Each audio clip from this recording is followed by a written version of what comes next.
Ready for me to intro you? Okay, go ahead. Greetings. So this week, I have a quote from the original movie, Halloween. Guns are awesome! Go America!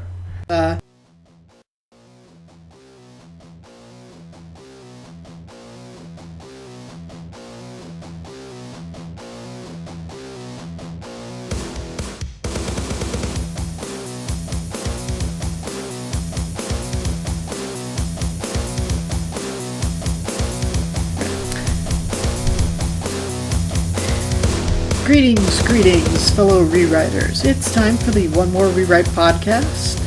And, well, we've got a little bit of here and there for you as far as news goes. It's looking like there might be a Ghostbusters animated movie coming out from Sony. Captain America's future, and what does it hold? And, well, probably it holds better prospects than the Terminator Genesis future. And, well, maybe a little bit more talk as well about Captain America and the one-shot stuff that Marvel is thinking about doing with the their own cinematic universe once the whole Infinity Gauntlet timeline stuff wraps up. So, I don't know where we want to dive in first. I'm kind of looking at the, what Marvel's doing right now and talking about doing right now with the Captain America franchise once they wrap up, because they've said Captain America Civil War, which is, it's supposed to be a Captain America movie, like the third installment in it, but people are also looking at it as an Avengers movie, because you're going to have... Because everybody's got to be in it. Everybody has to be in it. Everybody has to be in it, because it's Civil War, and that's what the story is everybody in it. Yeah, basically, and... The thing is they're not quite sure what's going to happen after that, because Chris Evans, when he was initially approached, was asked if he would sign a 9-movie deal, and he initially said, no, I only want to do 6 movies, but, things have been going great, and he's been in, what'll this be? This will be a 6 movie. Yeah, this is Civil War is 6. Civil War is 6, so... If he there's talks that he might try to renegotiate the contract and get into a further 3 movies so he can be in the future Avengers ones that are coming out.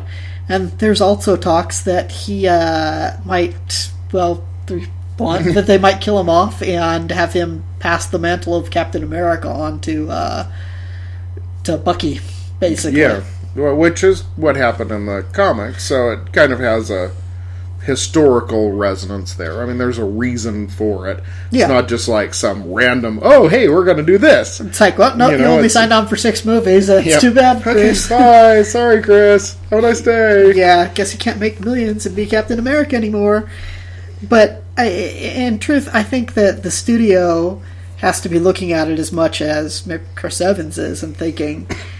I kind of like being Captain America. We kind of like having him as Captain America because it's, I don't know, in addition to the numerous publicity kind of things that he's done for them and charitable work that it's become the face of Captain America, I can see it hard for kids to accept a new Captain America. This isn't quite Doctor Who here, where people can kind of accept that after 1 or 2 episodes. If you just have... I mean, I think certainly you can have Chris Evans sign on for more movies. Yeah. Because he wants to. So there's not really a problem there, and I'm sure that Marvel would love to do that. But I think that there is certainly, from Marvel's point of view, definitely a real... I guess, advantage for them to actually have Chris Evans pass on the mantle of Captain America to somebody else. Yeah. Because then they could have a cheaper actor play Captain America and just use Chris Evans as Captain America and have him, come back and show up. You could make one more Captain America where Captain America dies, and then Captain America takes over the mantle, or however they want to play that. Yeah, or Bucky, whatever, but yeah. Yeah, and then, Bucky comes in and takes over. Sure, that kind of makes sense, and you can bring in somebody that doesn't cost as much to make a full movie, and you could have somebody else going on with the Captain America thing. And they've brought back the original Captain America a number of times in various guises and things. Yeah. Even after Captain America died, they had, the original Captain America comes back a number of times in the comics. So I think you could still have the original Captain America showing up, and you could probably have a little fun with that too.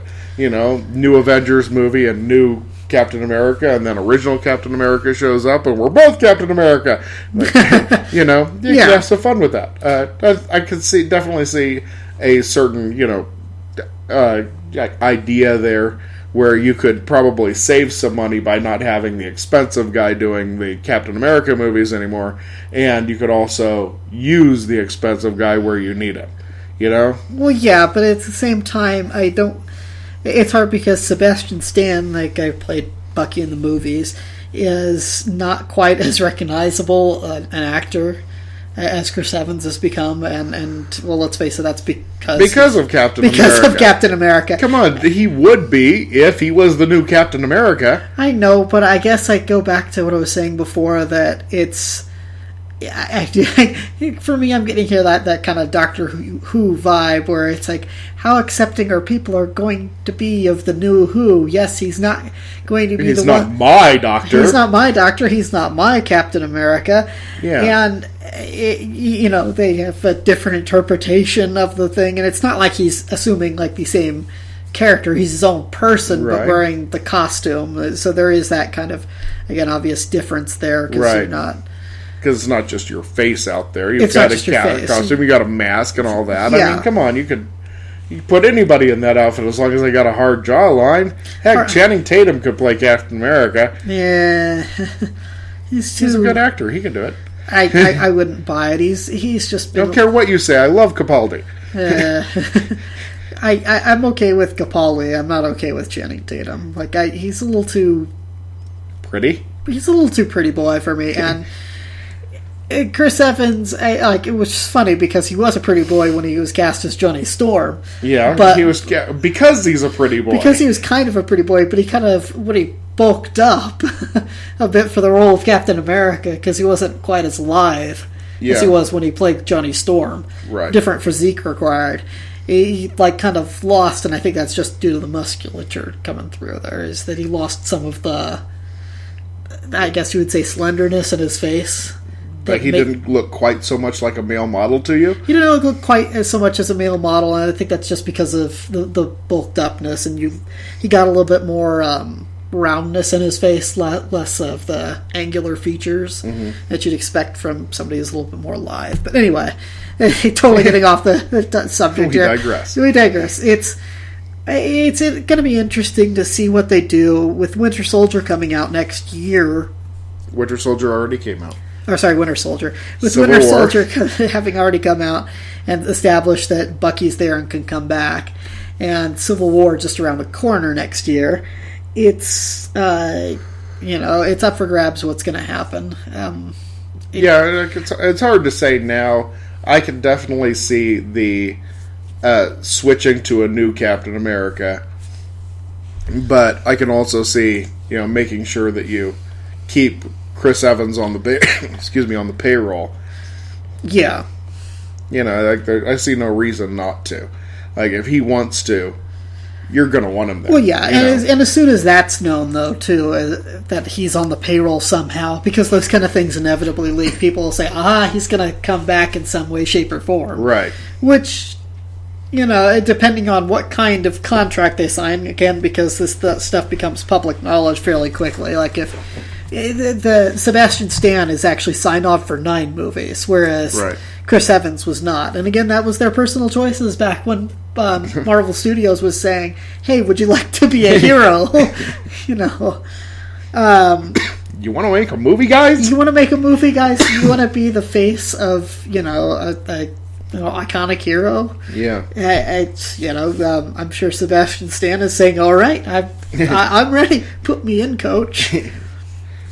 Yeah, and I'm sure he would love to be the new Captain America, as who wouldn't? Yeah, who wouldn't want to be Captain America? I mean, you have your choices of would you like to be Captain America? Sure. Would you like to be Batman? Oh yeah. Would you like to be Superman? Sure.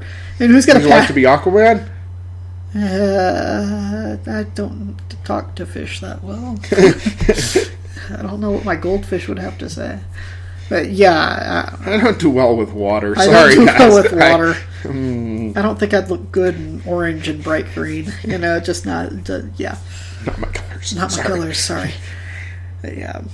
So why don't we continue talking some Marvel Studio stuff here? Since we're on that vein. Since we're on that. The one-shots. Since we're on the one-shots. Since we're on the vein, let's talk about the one-shots that they've been thinking about doing here. And Marvel Studios, of course, they've laid out their game plan for basically the next millennia. Yeah. last year. And it's just basically, when you look at it, it's all stuff that is interconnected to the Infinity War. Yeah. So they're starting to try to think long-term. Yeah. I was going to say, when you're already thinking into 2025 or however far they've gotten, it's just like, which is cool. I'm cool with that. They're like got movies planned, I'm sure, we're well into our 50s and 60s. Right. I'm sure that right around 2099, I'm finally going to get that Planet Hulk movie I've been dying to watch. Yeah, and the effects budget will be there, so you can have the live-action version. They'll have to recast again, because I don't think Mark Ruffalo will be up for it at that point. Well, just do them all CG. We'll be able to do that by then. That's probably true, too. Like, have your pick and see which one people liked over time. But yeah... They'll switch them out mid-movie. like halfway through the run, they'll switch it back over to Ed Norton. They'll just like digitally put a different actor in there, and just switch him out. Like, okay, quick, send out the new prints. We're gonna try Ed Norton this week. Yeah, but they're talking one shots here now, and they aren't necessarily tied. And it sounds like some of the stuff that's coming out in the next year. I think we need to clarify one shots here. Yeah. Because when I first saw the news story that you had sent me about one-shots, I was thinking comic books. Yeah. Because that's like the terminology that I know used, yeah. Is the one-shot is like the single comic that comes out with the one story. Yeah. So, or single series of comics often. Yeah. That has, that one story that's kind of out of time or kind of like bridges timelines. Elseworlds or some kind of thing. Right. Like in another world, what if Superman was this way and Batman this or what? Right, or what was it, the Superman where he was from Britain and he was actually from I was going to say from communist land. He was from Russia. Like they did that one too. There was one, Krypton, too. Red Sun. Yes, the Red Sun. I remember that one. But they also did the one where he was from Britain. I haven't seen that one. That was a pretty good one. Anyway, or Hulk at the End of the World, which is probably one of my favorite stories of all time, where he's the last thing left on Earth except for the flesh-eating creatures that keep trying to eat him. Such an incredible story. But I love Hulk. Yeah.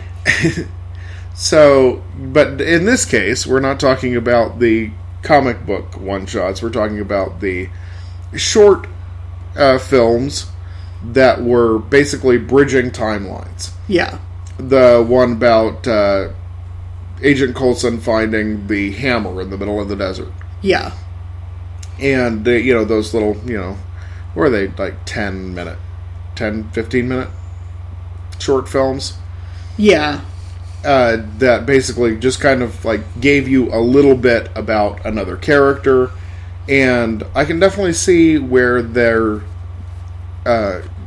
definitely could be valuable in the MCU of being able to bridge timelines, which they use them for initially, or even introducing side characters that maybe you didn't know, or maybe just giving a shot to this one character that maybe you don't know, or maybe, the larger, movie-going audience isn't familiar with this particular character, but you can kind of introduce them in the one shot. Yeah. And see how people react, how you get, what kind of reaction you get to them. And apparently, the one-shots really boosted the sales of the DVDs. Or Blu-rays, I guess. Yeah, I was going to say Blu-rays, DVDs. People bought a lot more of them Betamax. Yeah. No, it's kind of, but it really, having that particular extra on there really boosted sales. So I don't understand why they don't do that on everyone. Yeah. Because if you're going to boost sales by just putting out like an extra 15-minute thing, it's got to, I mean, definitely boosting sales beyond what it costs to make the darn thing. So why not have them on everything? Like, bringing them back, I think, is a great idea. Yeah. Like, if even from just a, shareholder point of view, Yeah, you would want your investment. Just to make a little bit more money, let's put it on everything. Yeah. And it's nice that they're starting to think that, too, because it sweetens the pot for when the stuff comes out later, and if they're thinking about doing it in a more, I was going to say theatrical sense, that'd be kind of cool, too, because as awesome as it is to see like Marvel have this incredible game plan for how they're going to make this incredible overarching series, and so you're not having to sit through some sort of ramshackle, truncated version of the Infinity War, for those of you who are comic book enthusiasts, and have it make no sense.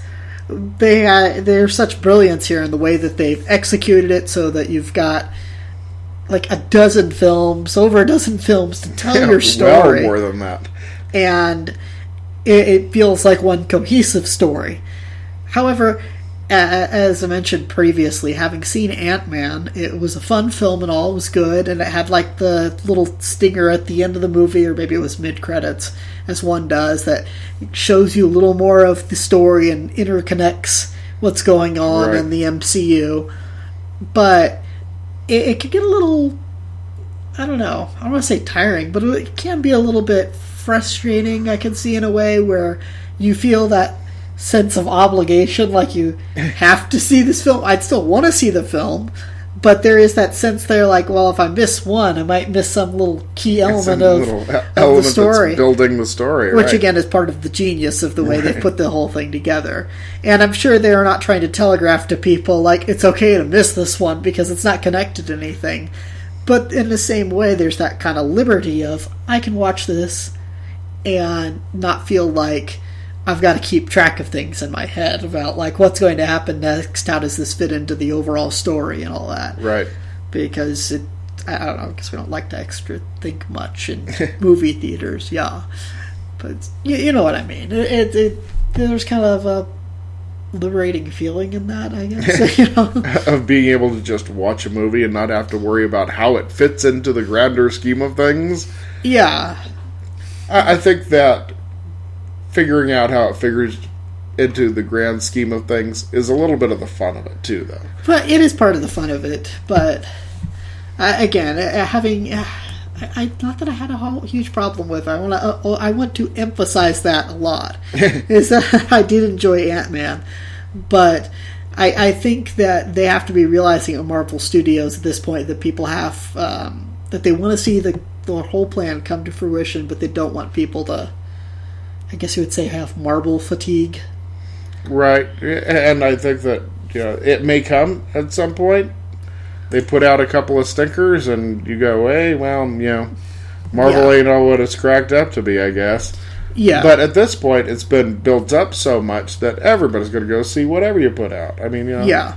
Ant-Man didn't do huge business. It did all right. But it didn't have to, because it didn't have the budget as the other ones did, and it wasn't expected to, but they, I don't know, it was one of the safer ones, because it wasn't quite as effect-heavy as the other ones. I mean, having seen it, yes, it did have the shrinking stuff and effects and all that, but there was considerably more side story and less effects than there had been in other Marvel movies up to this point. And not that it shows, but it's like it's paced throughout, so you're not sitting there like expecting extravagant sci-fi splash special effects scenes throughout.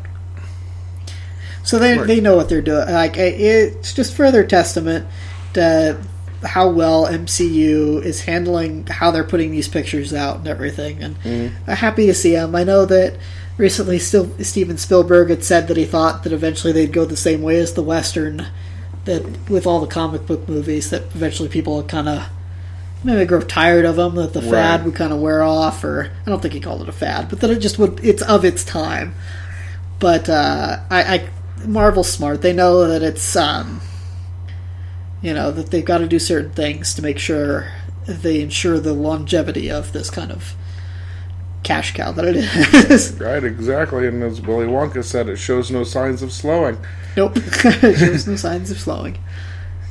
I will tell you what shows signs of slowing, though, since we're talking on signs of slowing. See, the Terminator Genesis franchise has come to a halt. Following the lackluster and, from what I've seen on the numbers, the worldwide numbers, the bombastic performance of it worldwide. It didn't pull in the numbers worldwide either that they were hoping for.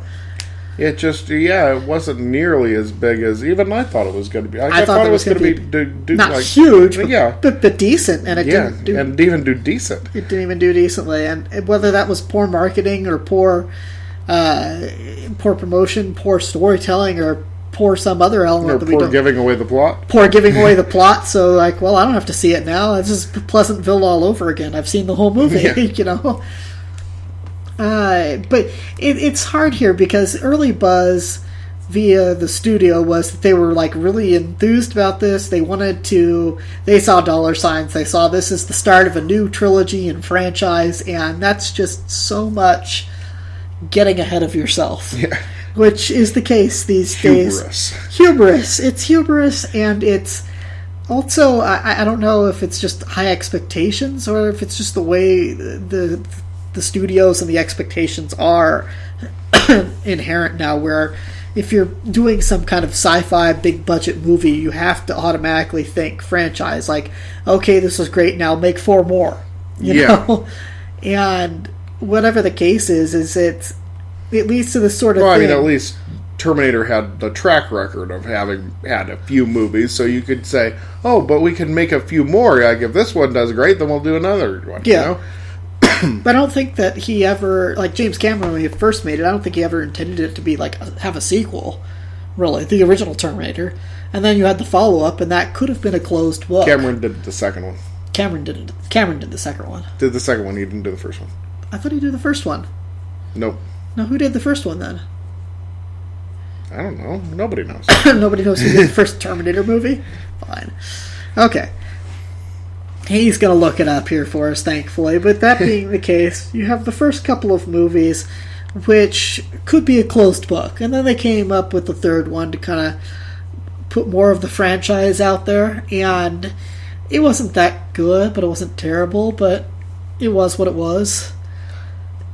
And then the fourth one came out, and everybody just, for whatever reason, I didn't think it was terrible. It didn't feel like a Terminator movie, but it wasn't... No, it wasn't awful. It wasn't awful. Again, ringing endorsements here from One More Rewrite. Damning with faint praise. Yeah, it wasn't terrible. On to the next movie. Yeah, it was C+. Well, that didn't suck. Yeah. But, there's speculation abound as to why this did not take off the way they wanted it to, and... My bad, he did the first one, too. He did do the first one. Hey, doubt me here. Wake up. I was thinking Alien. You were thinking Alien. Yeah, no, okay. James Cameron did the second one, but Ridley Scott did the first. I was going to say, you're not going to tell me Ridley Scott did the first Terminator film. I had a feeling you were confusing those. Just the look in your eye said, no, Ridley Scott did the first one. Yeah, that's why it was so dark. No, they shot half of it in daytime. Anyway, sorry. But what do you do with this? James Cameron also only did the second Piranha movie. Yes. Joe Dante did the first one. I know. That's why I always think he only does sequels. Yeah. Well, no, he did the first Avatar. And apparently is doing all the sequels. But yeah, so Terminator Genesis is effectively on hold indefinitely, and I don't know if there's ever going to be, I don't want to say ever, because Hollywood loves trying to give it one more try, yeah. 5 more tries down the road, but I don't know how long. Apparently they're going to remake Man Who Shot Liberty Valance. Which is a mistake, of course, but obviously, because you don't remake classics, but obvious to everyone. You don't remake classics, you milk them to death, like Terminator series. Yes, exactly.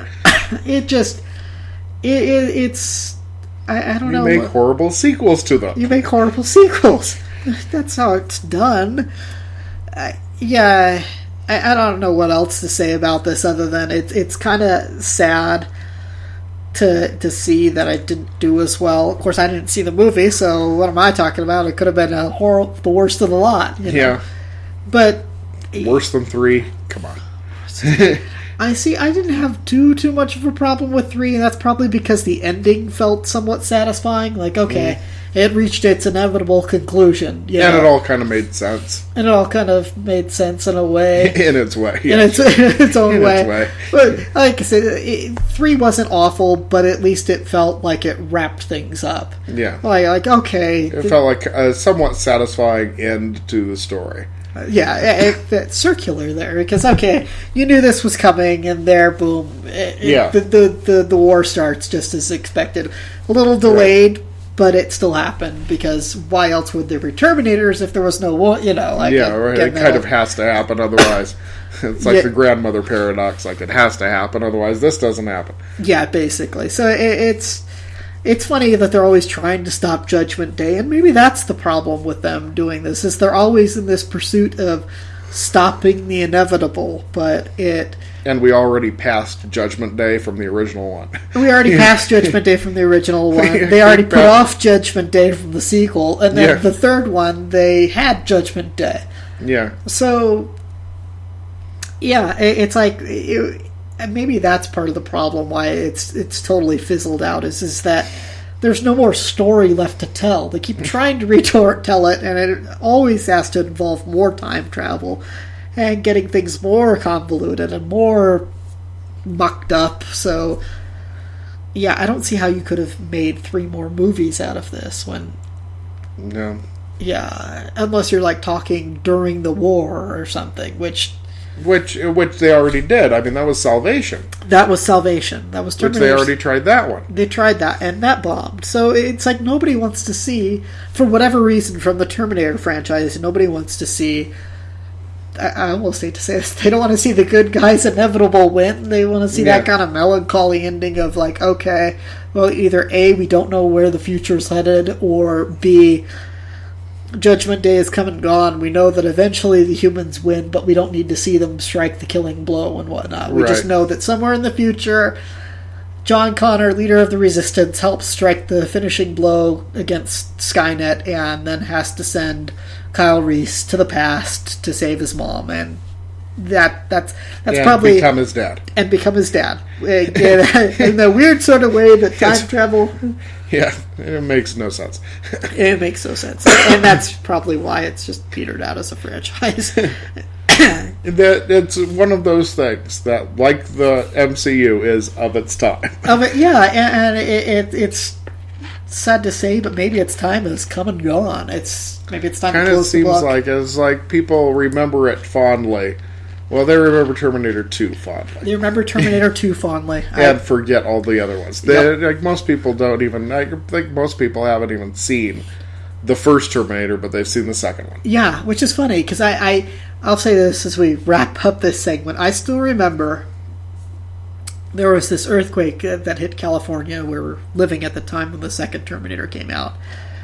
And it was funny because they were doing interviews with people like, oh, where were you when this earthquake hit and all that? And there was this guy who was like, I was watching Terminator 2 and it was like, oh man, all these effects are awesome. And I realized I was shaking because there's an earthquake.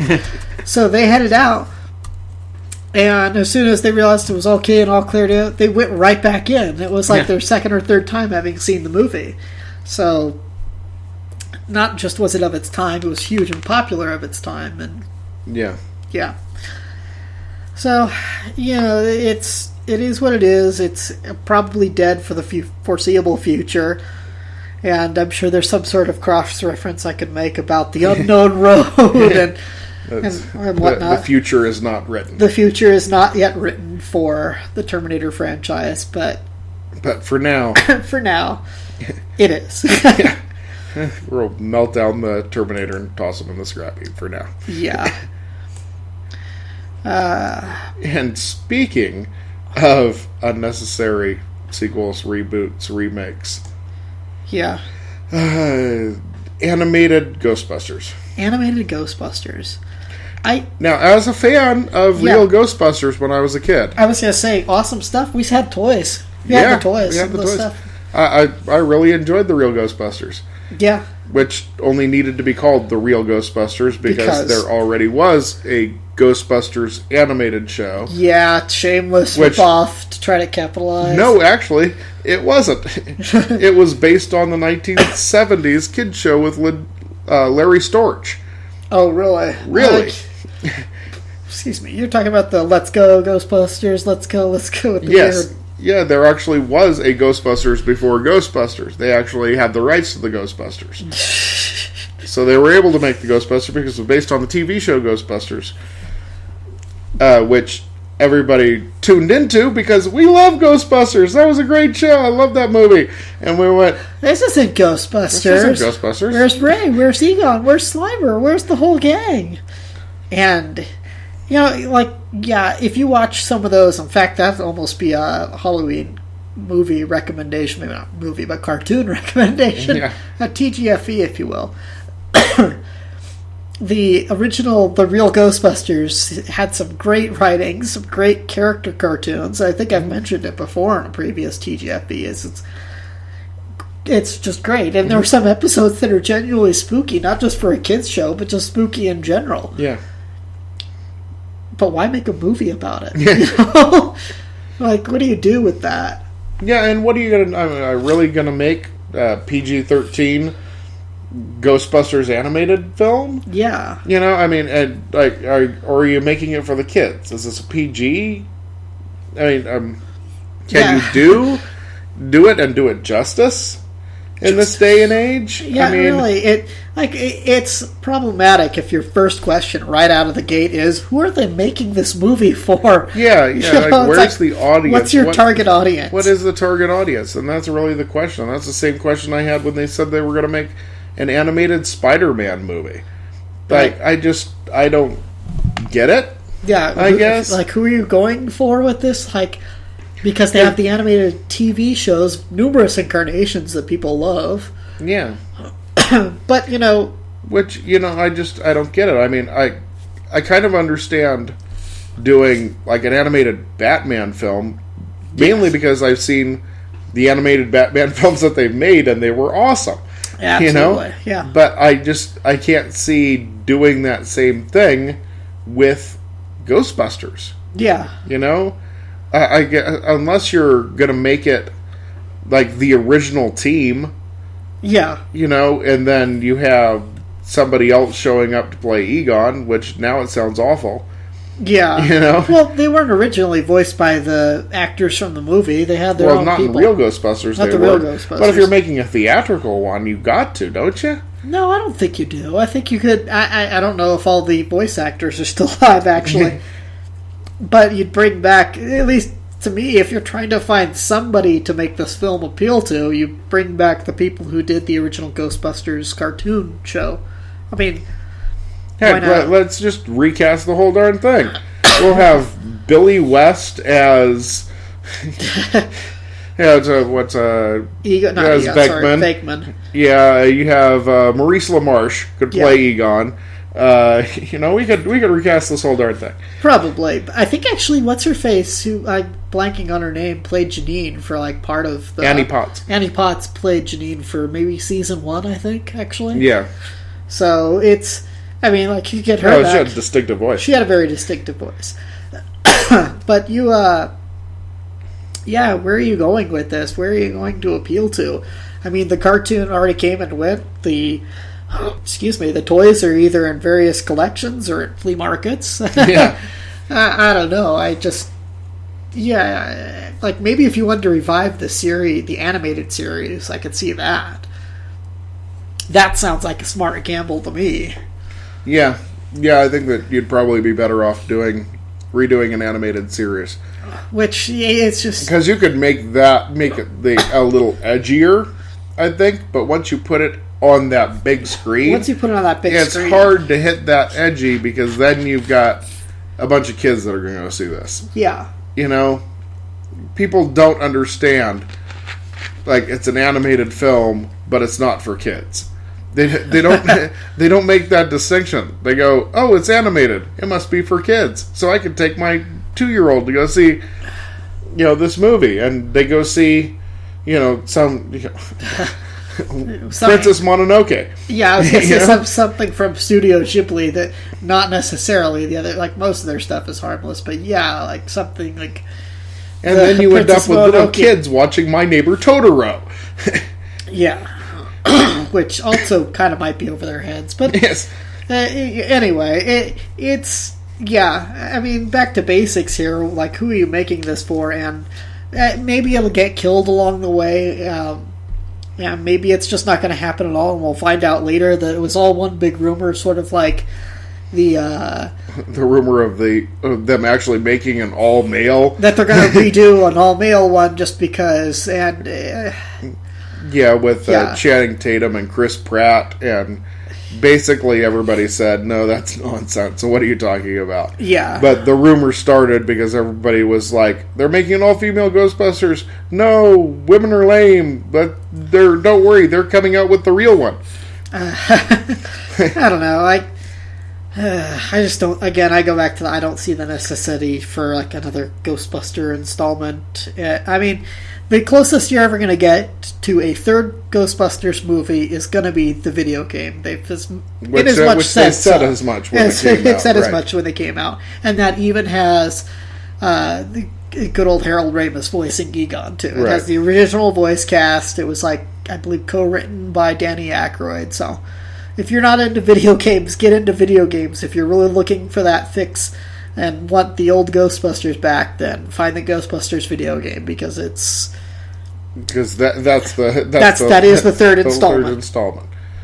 But Bill Murray said he'd never be in another Ghostbusters movie, and he's in the new one. So, who knows? When he talks, that's what I know. It's an infinite universe. Anything is possible. I don't know. I feel like Bill Murray sort of assumed this semi Jeff Bridges role as he's gotten older, whereas before, when he was a bit younger and in the mid 90s and early 90s, he was kind of a prima donna that people know. But now that he's a bit older, yes, he still wants an Oscar, but he's still kind of willing to why not? That I may as well show up in this movie. What the heck, And I think he's kind of enjoying just goofing around with it. And he's enjoying goofing around with it. I think maybe after having had the semi-embarrassing screw-up of being in the Garfield movie due to... I didn't know that Cohen was the one making this movie. Just at that point, maybe he's just just laugh it off and whatever. Yeah. I'll be in whatever. No, I don't care.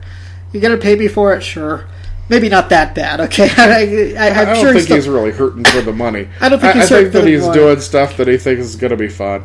And I think that he read the script for the new Ghostbusters and went, hey, that sounds like fun. Sure, I'll do that. Yeah. Yeah, I think he's just doing it for love of the game at this point. Yeah. So, we'll see where it goes. And I personally don't want to sound all cynical mean here, but I don't need an animated Ghostbusters series. I can relive my childhood by checking out the DVDs for the original Real Ghostbusters series, as you should do. Or go online on eBay and pick up the old toys if you're feeling so inclined, because they still look cool. But again, unnecessary, and who's going to see this movie? I just don't understand the target market for it. Yeah. So that's my big problem with it. Yeah. Who are you aiming this at?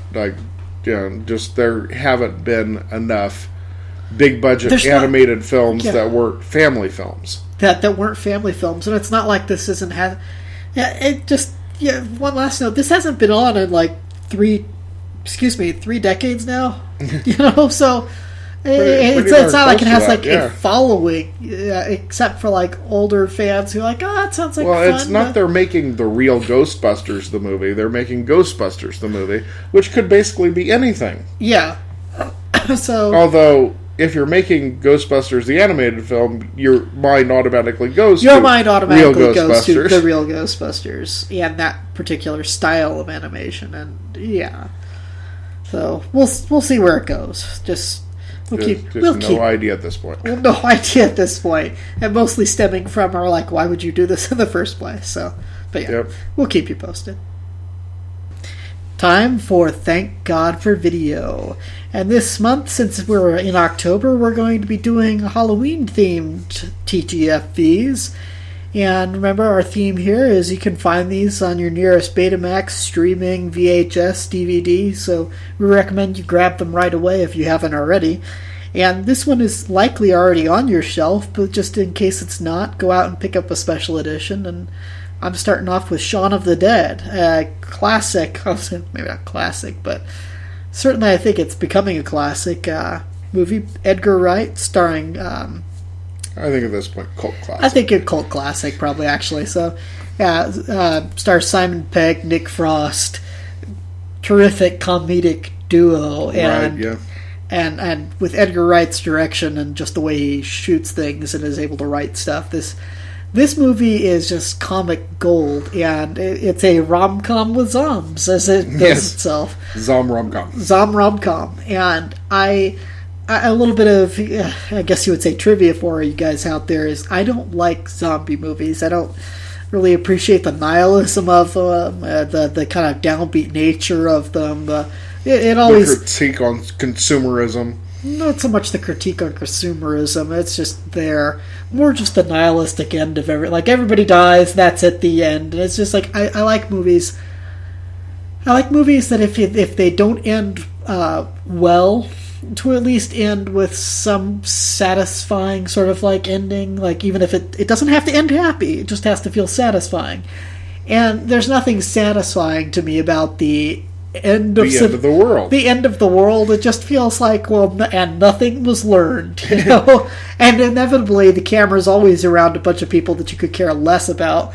So you feel like, oh, it's the end of the world, and nothing of value was lost, you know. And it's like, well, if this was humanity's last hope, well, thank God we are all extinct at this point, because, But that's part of the beauty of Shaun of the Dead, is that you've got these idiotic schlubs, but you love them. They're lovable idiotic schlubs.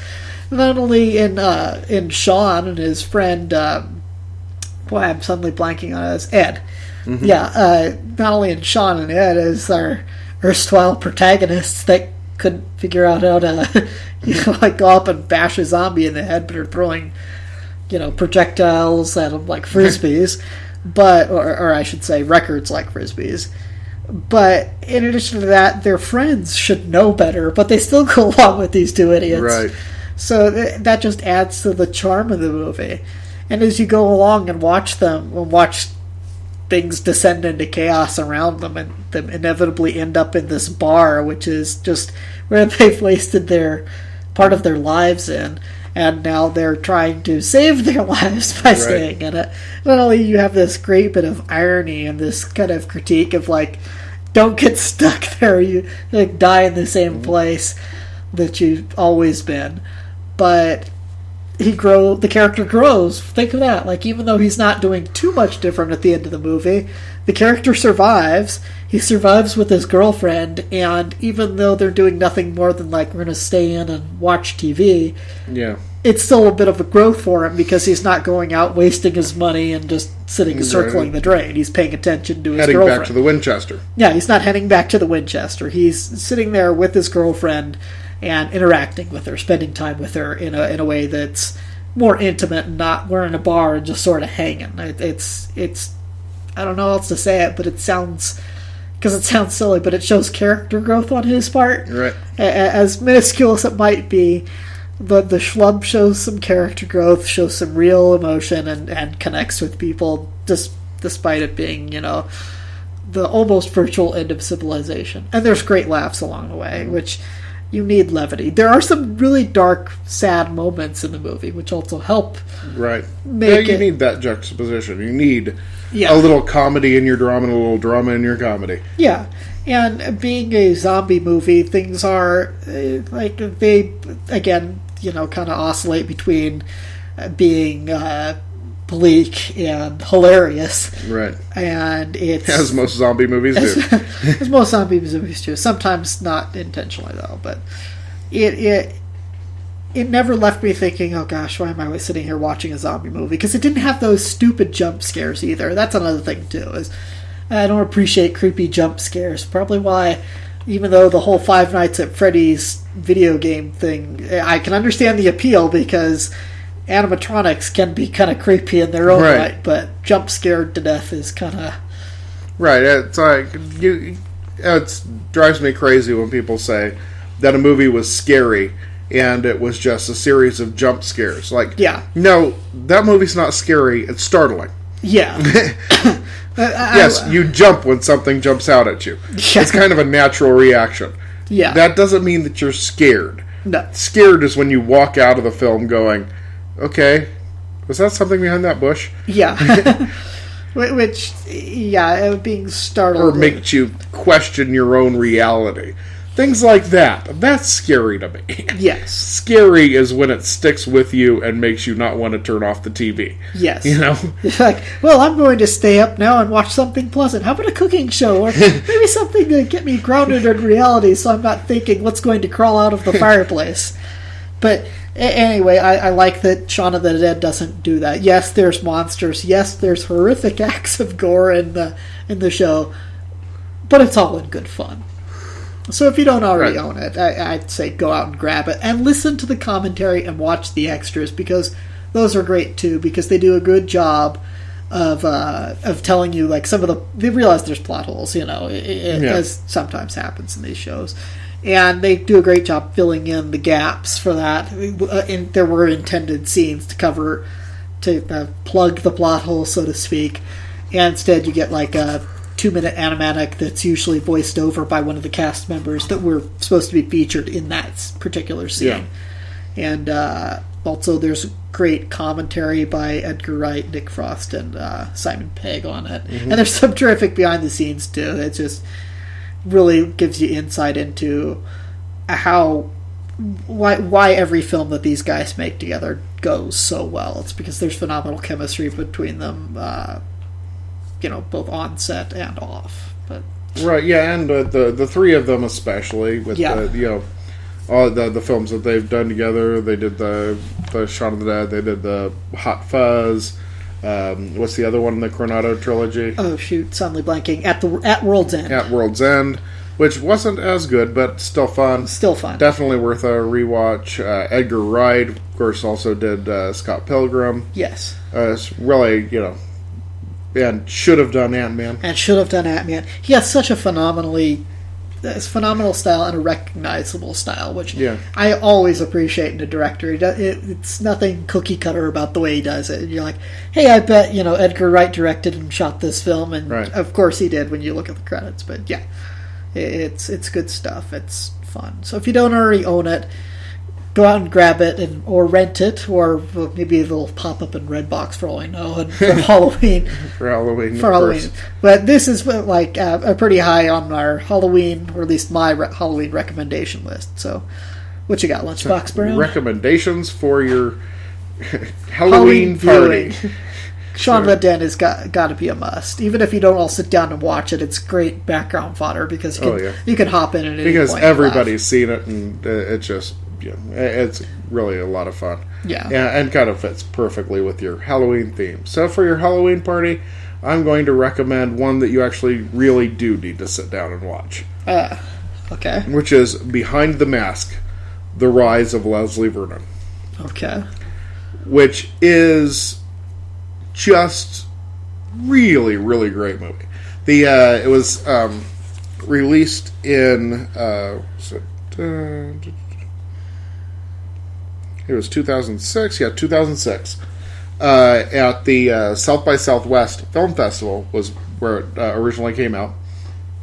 And critics basically loved it. They said that this was just one of the best films that they'd seen. And just all over the place, you couldn't find somebody that hated this movie. Totally. Tons of fun. Written, directed by Scott Glosserman, who also did... other movies that you've never heard of. Apparently directed a documentary about Wikipedia that I had never heard of.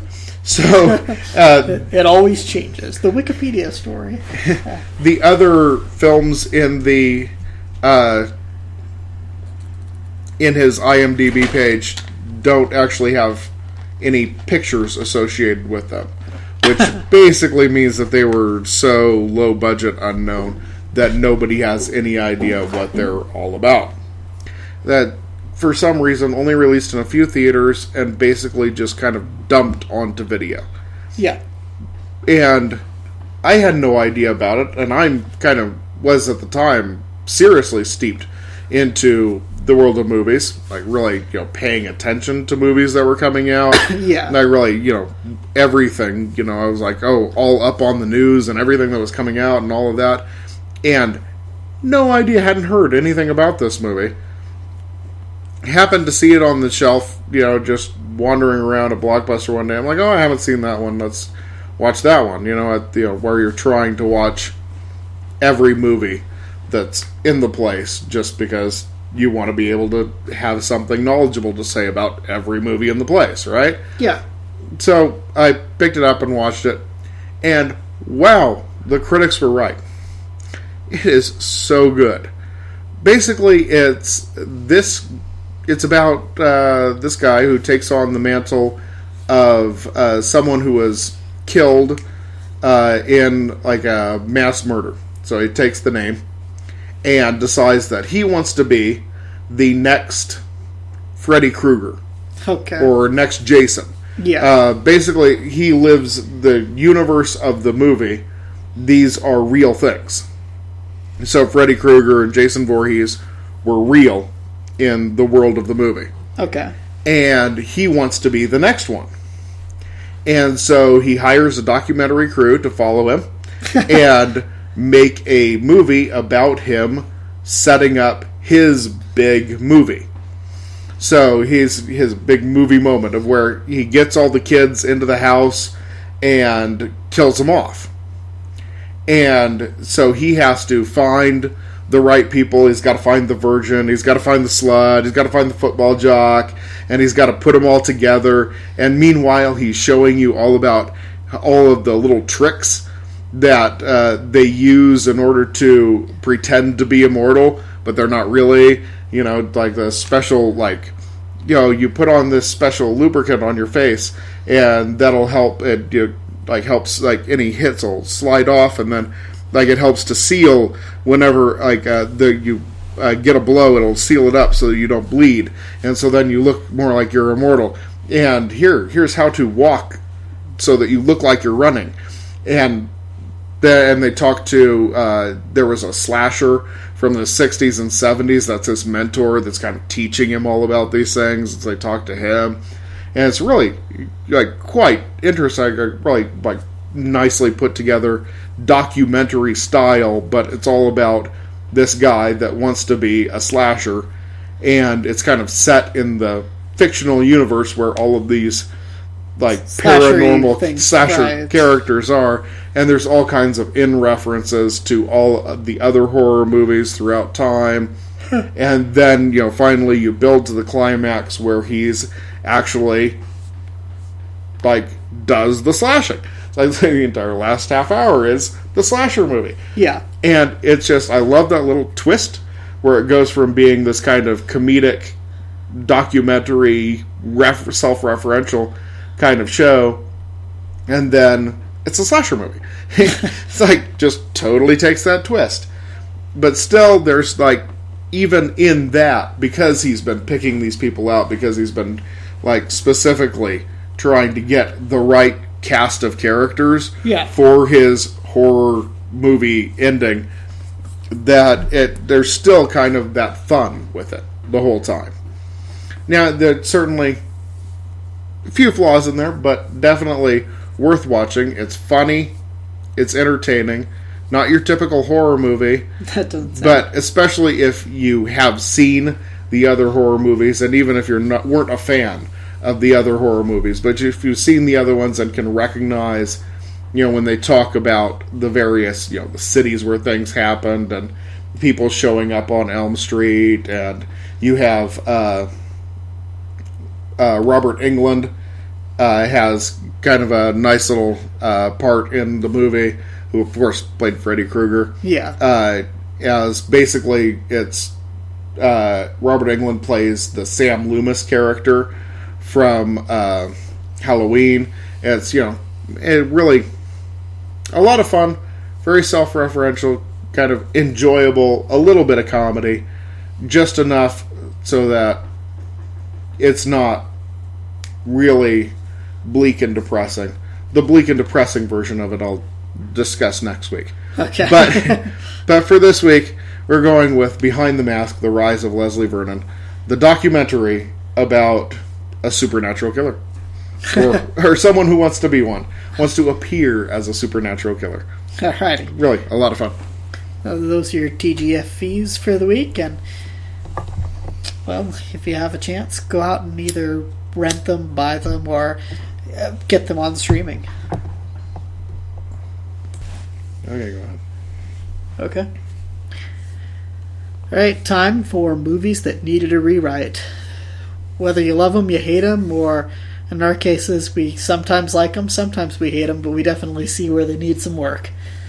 So this week, Lunchbox has got for us a movie that he thinks he could rewrite. And is it also Halloween themed since we're in October? Of course. Excellent. So for your Halloween party, do not watch the one that you shouldn't pick up. It's a movie, written by Roger Avery. Okay. Who's probably best known as a producer, but he's also a writer. He wrote the background radio dialogue from Reservoir Dogs. Oh, I remember that stuff. Yes. Yeah, because we had the soundtrack, and that's what's all in the soundtrack. It's great stuff. Great stuff. He also read by Stephen Wright. Awesome. Oh yeah, Stephen Wright. It was great. And he also wrote the film adaptation of Beowulf, which was less great.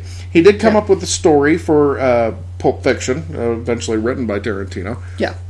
Frequent Tarantino collaborator. And directed by Christoph Gans. Okay. Who is best known and should be known as the director of Brotherhood of the Wolf. Okay.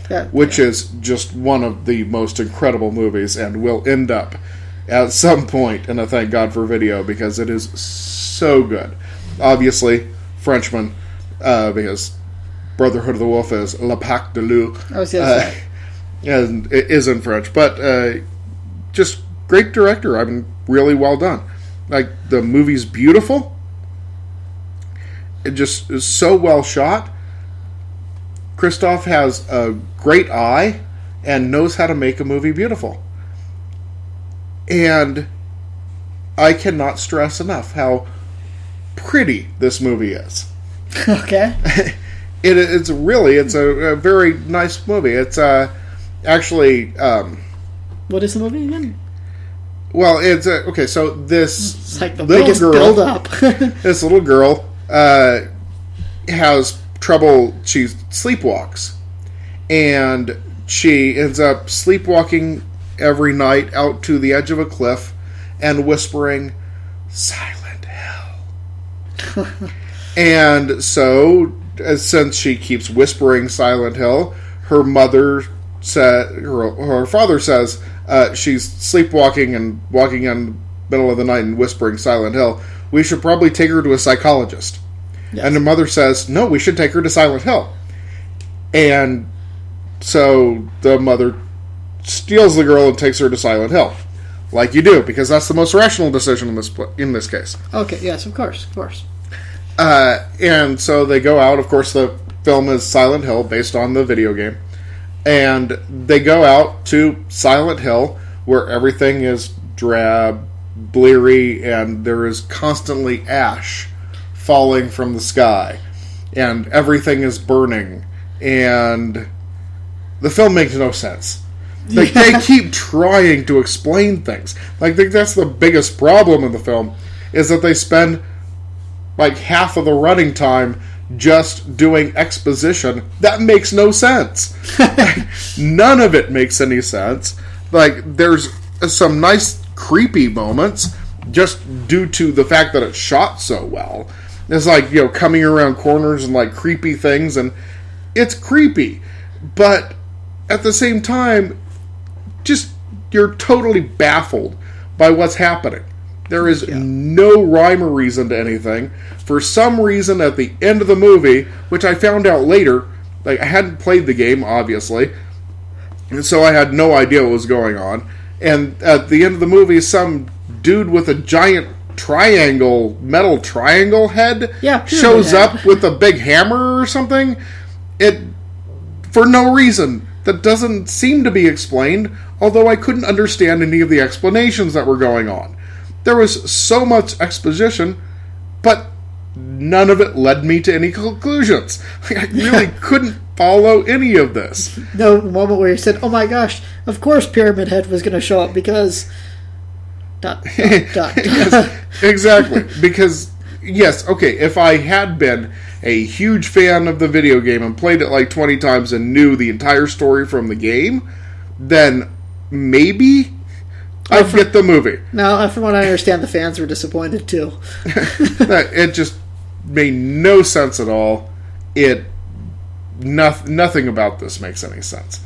There's no story to fall back on because the story is just so incoherent. But it's beautiful. I was going to say, I bet it's beautifully shot. It is beautifully shot. It is so pretty. So if you're having one of those kind of Halloween parties where you aren't watching what's going on the screen and you just kind of want some pretty visuals on the TV, hey, there you go. Silent Hill's for you. Otherwise, skip it entirely. It's awful. Yeah. No saving, nothing you would do to rewrite it. Maybe bring in some of the video game writers. Bring in some of the video game writers, maybe cut out like half of the exposition, because they spent way too much time on exposition and not enough time actual things happening. For some reason, Triangle Head shows up at the end, and I'm like, what the heck is this guy doing here? Pyramid Head. Sorry. I don't know. I have not played the game, but I know the name. It's kind of one of those things. It's like... Okay, Pyramid Head. Yes, okay. A far more apt description. Although if this guy existed in real life, he'd be doing a headstand constantly, because there's no way you could stand up with that thing on your head. I know, it's supposed to add to his aura or mystique or something, and I know with Silent Hill, the reason it's supposed to be... Knowing a little bit about the game, not having played it, that when the game came out, it was, I believe, originally for the PlayStation, and there were certain limitations to the system. And they worked within those limitations to make the game creepier. It was constantly foggy. The game was creepy. It was foggy, but not because the game meant to be foggy, but because of, the processor wasn't able to do the draw distance on everything, so everything just naturally had a white fog. Right. But it worked. It couldn't render all of that. It can't render all of that. It couldn't. Not back when PlayStation first came out in the late 90s. Yeah. But it worked great because the game was supposed to be this kind of creepy, horrific thing, and made it creepier because you couldn't see into the long distance. You couldn't see into the distance. And yes, definitely that comes across in the movie. Yeah. And with the constant ash falling and foggy, and you can't see into the far distance. Makes it creepy, yeah. Like I said, creepy, yeah. And so they had great some visuals. basic elements, it sounds like, going for from the not just the game, but for something to make for a good horror show. But yeah, and you're saying you don't always need to over-explain things. Sometimes over-explain everything, and maybe it would have been worked a little bit better if you didn't try to explain everything. And just made it weird, and why are these things happening? Maybe a family passing through this weird town, and all of a sudden weird stuff starts to happen. The little girl disappears. You need to go hunt her down and find out what the heck happened. They're trapped in this town. They can't escape, and it's called Silent Hill.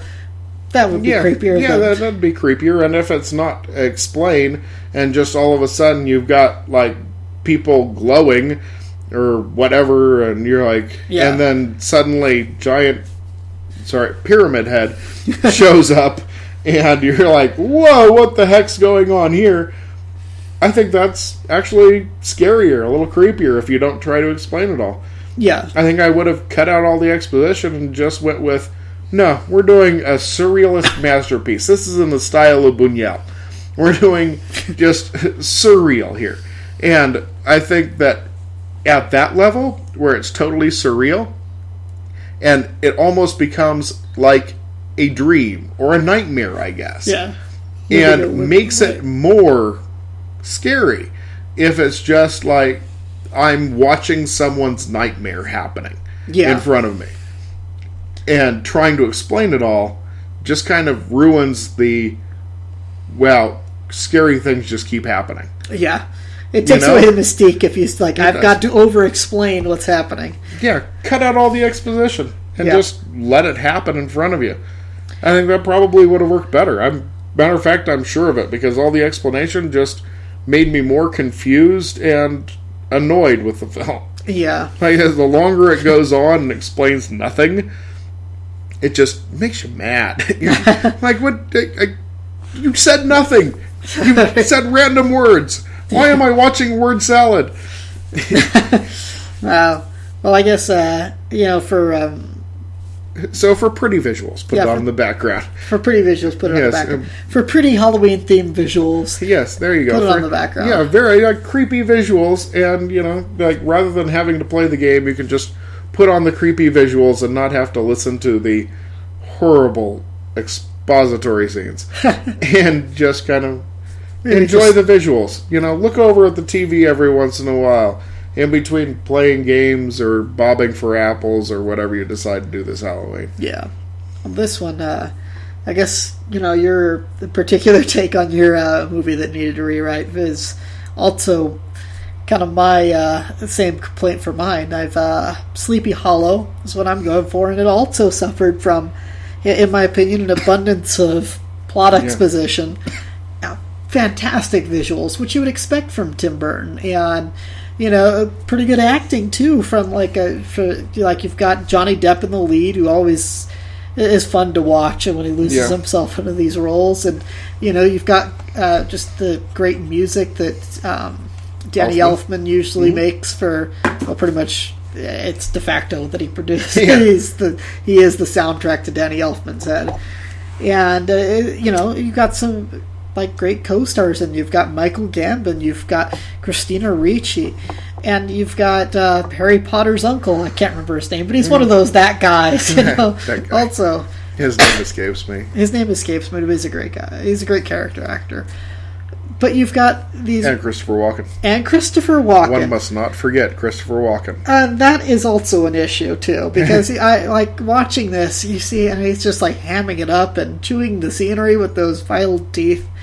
But let's get down to the nitty-gritty. It is beautiful to look at, well shot. It is a, moving portrait of visuals that are very Halloween themed. I mean, you've got that kind of trademark Tim Burton twisty, angled tree branch type thing going on, which again perfectly suits a movie like Sleepy Hollow. You've got kind of this constant dark, foggy background, and this again Sleepy Hollow, this sleepy little village in our horror films, and there's some great little touches there that add to the kind of creep factor. I mean, one of the best scenes in the entire movie involves this part where you've got the watchman or whatever sitting up in his little turret or whatever it is with his musket, keeping watch on the town, and all of a sudden the lights that they've got on the perimeter of the town get snuffed out by the fog. It's a terrific visual. You can see the fog coming down and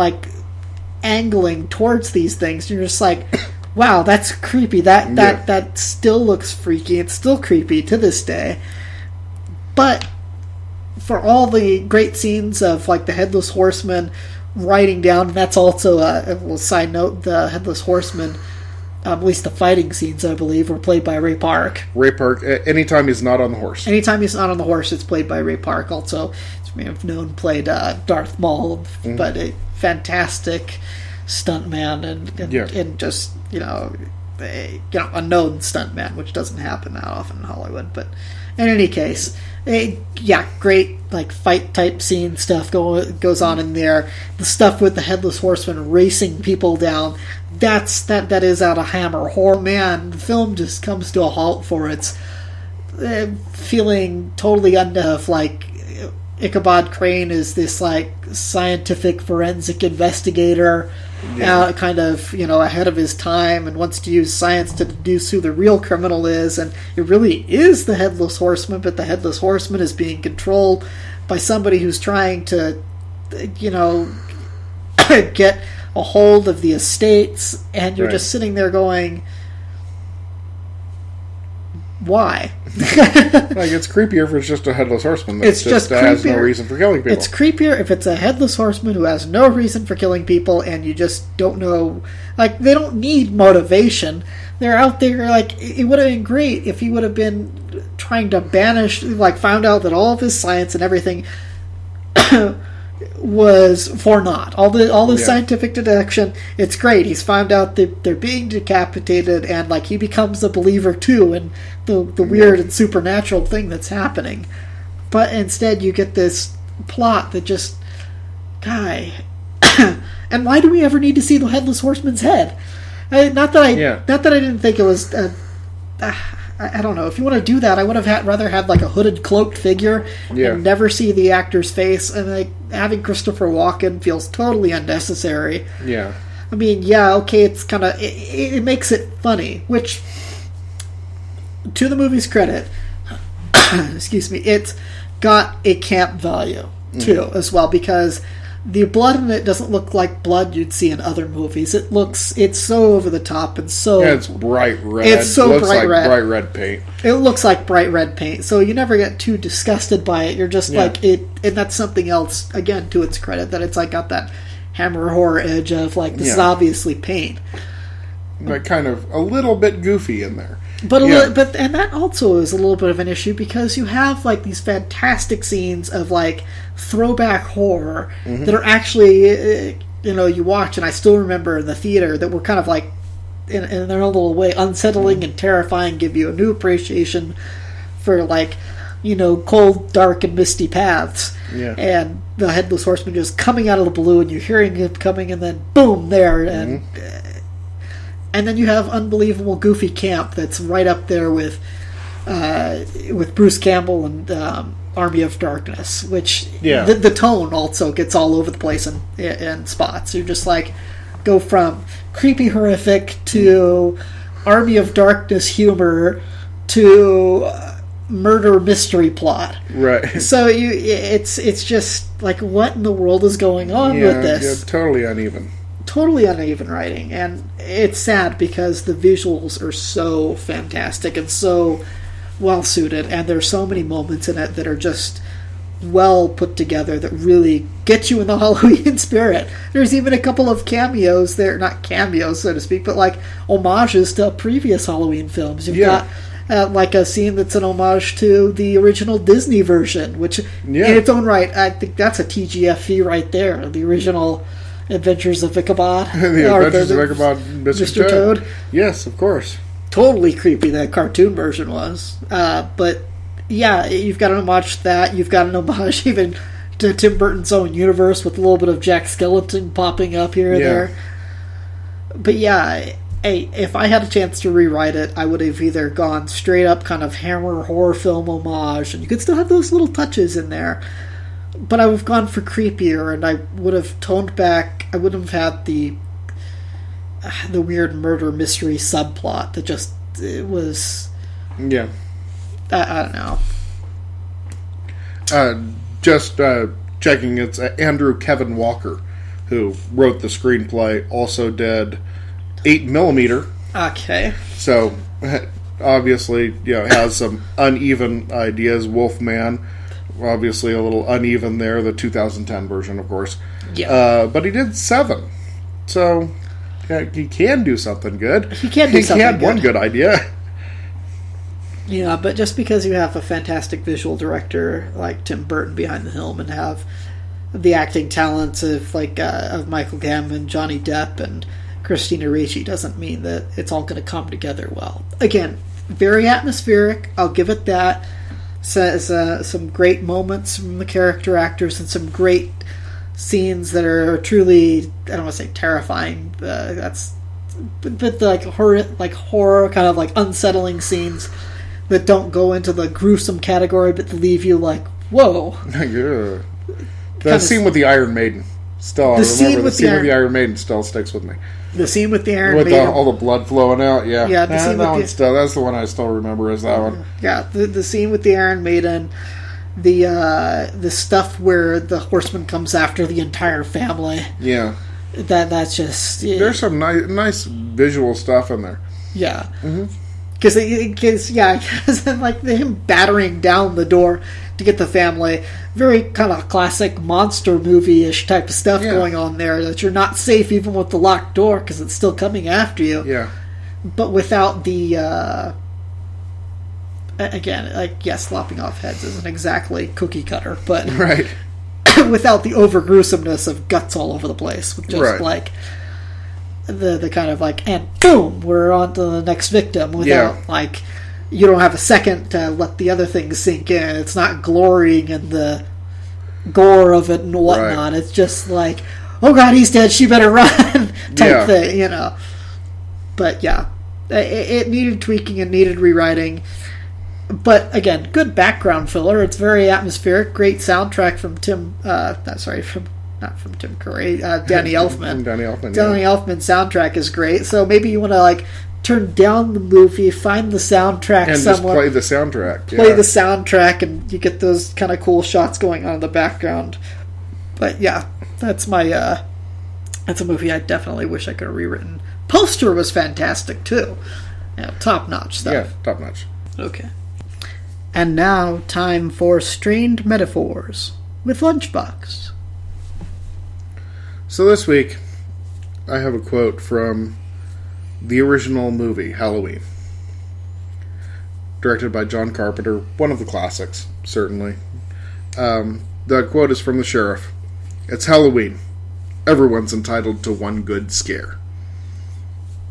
And so, we're devoting this October to helping you to find that one good scare. Pick out our great videos. Pick out our less great videos that you should probably skip, but let you know which ones to watch, which ones to skip, and try and make sure that you have the best Halloween.